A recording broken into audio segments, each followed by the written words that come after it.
ప్రియమైన దేవుని బిడ్డలారా, యేసయ్య నామములో హృదయ అంతరంగం నుంచి ఈ ఉదయకాల సమయంలో మీకు వందనాలండి. యోహాను రాసిన సువార్త 5వ అధ్యాయం 8-9 వాక్యాన్ని చదువుకుని ఈ రోజు కొరకు మనము ప్రార్థన చేద్దాం.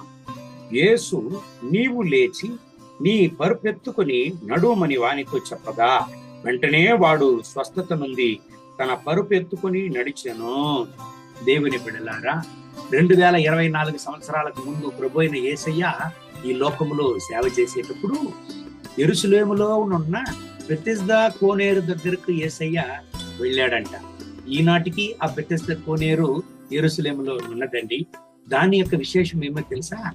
దేవదూత ఆ యొక్క కోనేటిలో ఉండేటువంటి నీళ్ళని కలబెట్టేటప్పుడు మొట్టమొదటగా ఎవరైతే దిగుతారో వాళ్ళు ఎటువంటి వ్యాధిగ్రస్తులై ఉండినా వారు స్వస్థ పొందుతారు అనేటువంటి అనుభవం అందరికీ తెలిసినది.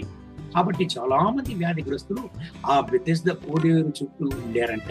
ప్రభువైన యేసయ్య ఆ కోనేరు దగ్గరికి వెళ్ళినప్పుడు 38 సంవత్సరాలుగా ఉండేటువంటి ఒక వ్యాధిగ్రస్తుని చూసి ఆయన మాట్లాడతాడు, నువ్వు స్వస్థత పొందడానికి ఇష్టపడుతున్నావా అని అనగా, ఆ వ్యాధిగ్రస్తుడు అంటున్నాడు, చూడండి, ప్రభువా, నన్ను ఎత్తుకొని పోయి ఆ కోనేటి నీళ్లలో వదలడానికి నాకు సహాయం చేయడానికి ఎవ్వరు లేదు అని తన యొక్క హృదయంలో ఉండేటువంటి వేదనను వ్యక్తపరుస్తున్నాడు. దేవుని బిడ్డలారా, ప్రభు అయిన యేసయ్య వాని హృదయాన్ని చూశాడు.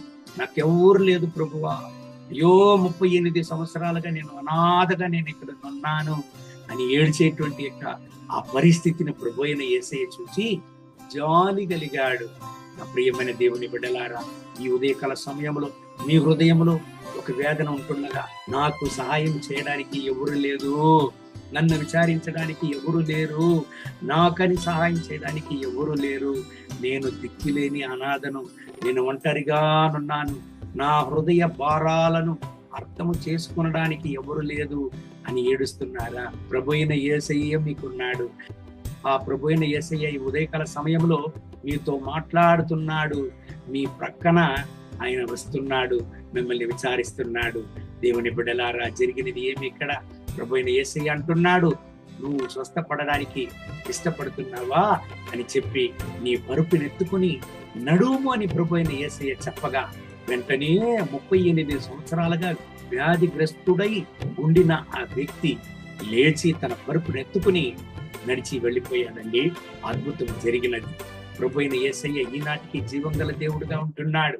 యేసయ్య ప్రవక్త గ్రంథం 53:5 వాక్యం చెప్తుంది, చూడండి, ఆయన యొక్క గాయాలతో మనం స్వస్థత పొందుకుంటామంట. ఈ ఉదయకాల సమయంలో దేవుని బిడ్డలారా, మీరు ఒక స్వస్థత కొరకు ఎదురు చూస్తున్నారా? ఇన్ని రోజులు ఒక అద్భుతం జరగాలని మీ జీవితంలో వాంఛిస్తూ కాచుకుంటూ ఉంటున్నారా?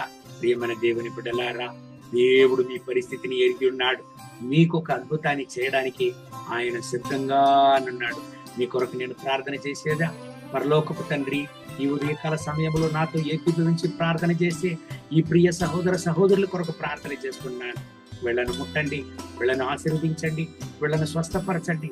అయ్యో, నాకు సహాయం చేయడానికి ఎవ్వరు లేదే, అయ్యో నాకని ఎవరు లేదు అని ఒంటరిగా నున్న ప్రతి ఒక్క దేవుని బిడ్డల కొరకు ప్రార్థన చేస్తున్నాను. వీళ్ళకు సహాయం చేయండి, వాళ్ళ దుఃఖాన్ని సంతోషంగా మార్చండి, ఆశీర్వదించండి, దీవించండి. మహిమ ఘనత స్తుతి మీకే యేసయ్య నామములో వేడుకుంటున్నాం మా ప్రియ పరలోకపు తండ్రి. Amen, amen. May God bless you. Have a blessed day.